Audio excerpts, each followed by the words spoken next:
दोस्तों हमारे बीच Saint Mary's old home की चेयरपर्सन कमलेश जेकब साहिबा बैठी।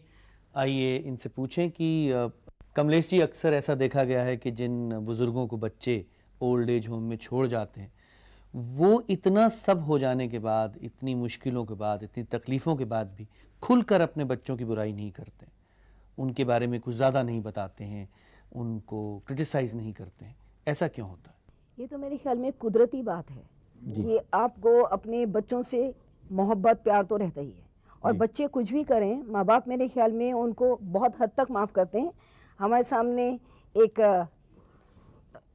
एग्जाम्पल मौजूद है, बराबर कर रहे हैं ये। जी हाँ। कमलेश जी, मुझे याद आ रहा है कि आपने एक किस्सा मुझे सुनाया था कि एक महिला का इंतकाल हो गया था और आपने उनके घर वालों को फ़ोन किया, उन्हें बुलाया, मगर शायद उनके घर से कोई आया नहीं।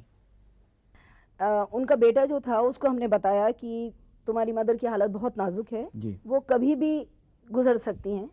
उसके बावजूद वो दिल्ली से बाहर चले गए। जी।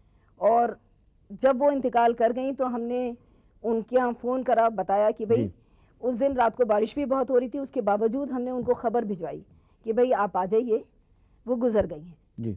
लेकिन कोई नहीं आया। दूसरे दिन हम लोगों ने काफ़ी देर तक इंतज़ार करा, 2-2.5 घंटे। जी। फिर इंतज़ार करा कि शायद आ जाए। जब कोई नहीं आया तो हमने जाके उनको दफना दिया। जी। जब दफनाने के बाद लौटे हैं होम में, तो उनके पोता पोती वहाँ इंतज़ार कर रहे थे।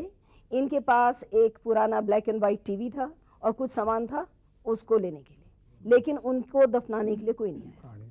हमारे पास बराबर यही होता रहता है। शुक्रिया कमलेश जी। आज के इस कार्यक्रम के आखिर में मुझे इतना ही कहना है कि दोस्तों, ऊपर वाले का निज़ाम है कि वो आपको रात रात में बूढ़ा नहीं कर देता।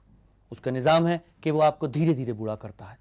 पहले आपके एक सफ़ेद बाल आता है, एक झुर्री आती है, आपके दांत चले जाते हैं, आपकी आंखों की रोशनी चली जाती है, 1-2 ऑपरेशन हो जाते हैं, फिर आप बूढ़े होते हैं। जब आप हर चीज़ की तैयारी करते हैं, बच्चों की ज़िंदगी की तैयारी करते हैं, उनके स्कूल की तैयारी करते हैं, उनकी शादी की तैयारी करते हैं, तो फिर अपने बुढ़ापे की तैयारी क्यों नहीं करते? क्यों अपना सब कुछ अपने बच्चों पर कुर्बान कर देते हैं? अपनी दौलत, अपना सरमाया, अपना पैसा, सब कुछ उन्हें दे देते हैं और खाली हाथ बैठ जाते हैं। क्यों? खुदाया, हम सबको बूढ़ा होना है, इसलिए बुजुर्गों का, बड़ों का, पैदा करने वालों का तिरस्कार करना छोड़ दीजिए और सम्मान करना शुरू कर दीजिए।